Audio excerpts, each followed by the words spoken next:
Days of protests, not just in Minneapolis, but here in Indianapolis and across the world, as we discussed already this morning. And these gatherings have been large, and that has sparked quite a bit of concern in the medical community about a potential spike in COVID-19 cases. And joining me from New York now is Dr. Evan Hart. He is an expert in microbiology. Doctor, thank you for being with us here and putting the focus on this. Talk about timely and topical here. When you saw the protests as large as they were, what was your immediate thought as a microbiologist? Well, my immediate thought was, why are no people wearing eyeglasses, in the sense that it looks like they put their contact lenses on? Now, the mucous membranes of the eye are definitely an entry point for the virus known as COVID-19. On the positive note, this is going to give us a great amount of data about the transmissibility of these germs.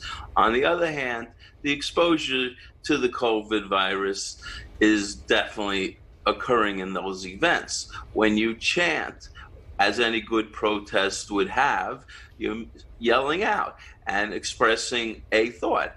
Very patriotic thing to do, but the virus love it too, because a sneeze, a cough, or loud speaking will expel much of the viral load from your respiratory tract outwards. And when you've got hundreds and thousands of people gathered together here, you know, we don't see a ton of social distancing there. That is not a primary concern.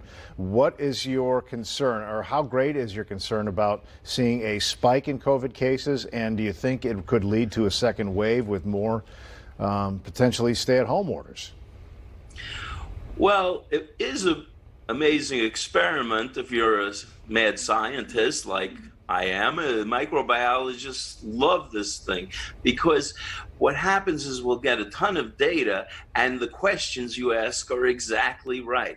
On the positive note, you should realize that it would seem the research is showing the majority of people in the age range that are in the protest, if they contract it, which they probably will to a very great extent, they stay asymptomatic more than become symptomatic.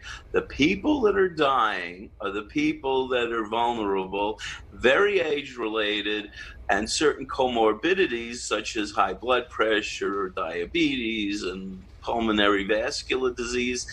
These are all comorbidities, but it didn't look to me like sick people were out there or elderly people were out there much. So what we're going to get is a lot of COVID positive people, but probably a lot of asymptomatic, which has its pros and cons. We're heading towards herd immunity on the one hand, which is good, but these people can get their parents and grandparents sick. Those are the ones that we're worried about. All right, Dr. Evan Hart, we'll see how this bears out. Thank you for your time and expertise, and it was nice to talk with you. Oh, you're welcome. All right, you take care.